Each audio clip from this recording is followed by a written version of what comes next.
نخش شوية زيت. اشوف قنبلة اليوم زي امس. لا ما في قنابل اليوم. هذا قليل زيت من المعنويات. ما شاء الله.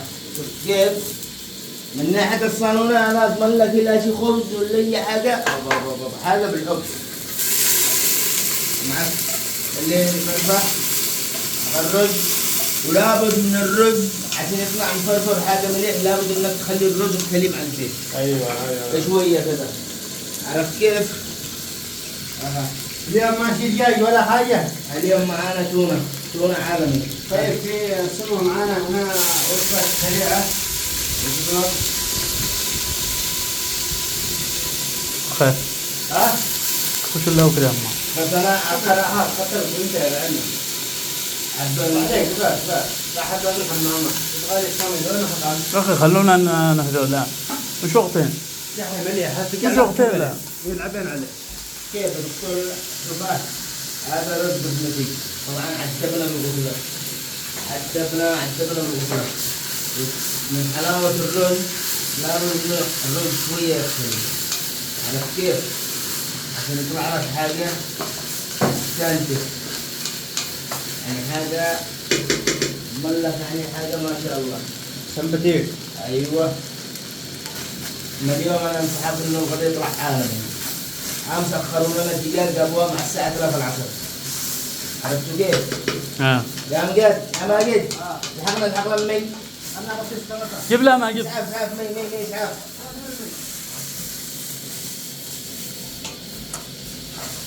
كمان صوت هات نظيف. ايوه نظيف.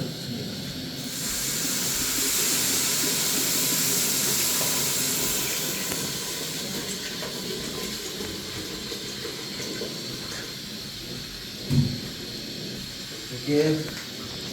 أنا المفروض مضمون لك اليوم الغداء غداء عالمي يا كبيري. غداء عدني. طبعا في كل حاجة من ده كله أهم شيء النظافة. اكيد. نظافة موجودة الضمير يأنب لأنه في ناس. شوف هنا بدأنا الصفات. هنا بدأنا. كان كتير الكمل. والله هنا بدأنا الصفات. شوف اقسم بالله انه في حاجه قلت لي شطيه. ماشي السمو ماشي قبل من تمام. وش تقول لي انا اللي داخل الحمام كدي هلي. لا ماشي قبل ايام. لا بس مش زياده. امس يعني انا من ساعه ما سقفت الزيت قلت لهم ماشي قنبله زي امس. يعني خلاص.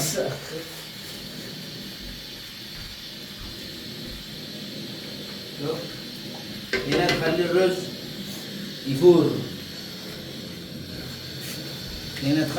يفور. يا عمي. ما اليوم انا اضمن له رز يستنتج.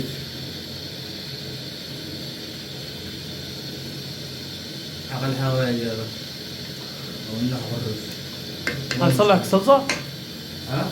ليش بنصلح الصلصه؟ لا ده الرز لا نجاح بتاكله صافي. رز بيض بتاكله صافي زي المطروح زي المندي. بتاكله صافي ده الرز. عرفت؟